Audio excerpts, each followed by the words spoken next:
Alright, quick quiz time. Let's test your knowledge with a little word association game. What immediately comes to mind when you hear the word alcohol? Take a moment, let your thoughts wander. What images or scenarios pop into your head? Probably parties, right? Celebrations, good times, maybe a bit of letting loose. Bars, pubs, maybe even a cozy cocktail lounge. The social scene, the clinking glasses, the murmur of conversations. Or maybe even chemistry class. Beakers, formulas, the science behind the spirits.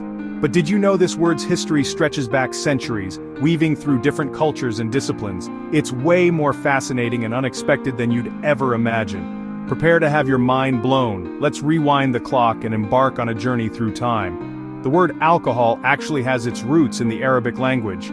It comes from the Arabic term al-kul.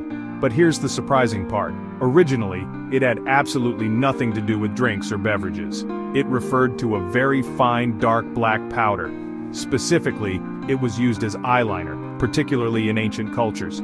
Yeah, you heard that right, eyeliner. Can you believe it? And the process used to create this black powder, distillation. This is where the connection begins to form. Now let's fast forward to medieval Europe, a time of castles, knights, and burgeoning scientific inquiry.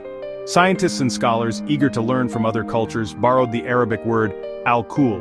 But they started using it in a broader sense, applying it to anything that was produced through the process of distillation. That included perfume, those fragrant elixirs that were highly prized, medicine, often created through distilling herbs and other natural ingredients, and yes, eventually, spirits, those potent distilled beverages we know and sometimes love, the drinkable kind, the kind that can liven up a party or provide a moment of quiet contemplation.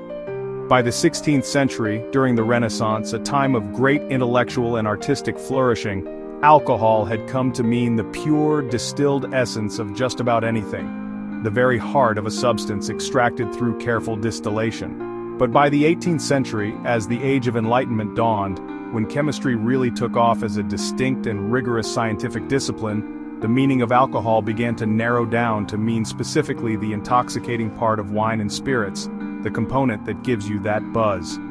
Here's a fun twist to add to the story. For centuries before the word alcohol became commonplace, people often referred to it as spirits. And the reason why is quite fascinating, so, get this. It was believed that distillation captured the very spirit, or the essence, of a substance. The soul of the ingredient, if you will. So the next time someone offers you a drink, a cocktail, or a glass of wine, remember this incredible journey. You're not just sipping on a beverage, you're actually sipping on a word that traveled all the way from ancient eyeliner, through the mysterious world of alchemy all the way to your glass, ready to be enjoyed. Who knew that a single word could have such a wild and fascinating ride through history? So, cheers to history, to language, and to the surprising stories behind the words we use every day. And now you've got a fantastic conversation starter for your next party or social gathering. Impress your friends with your newfound knowledge of the word alcohol.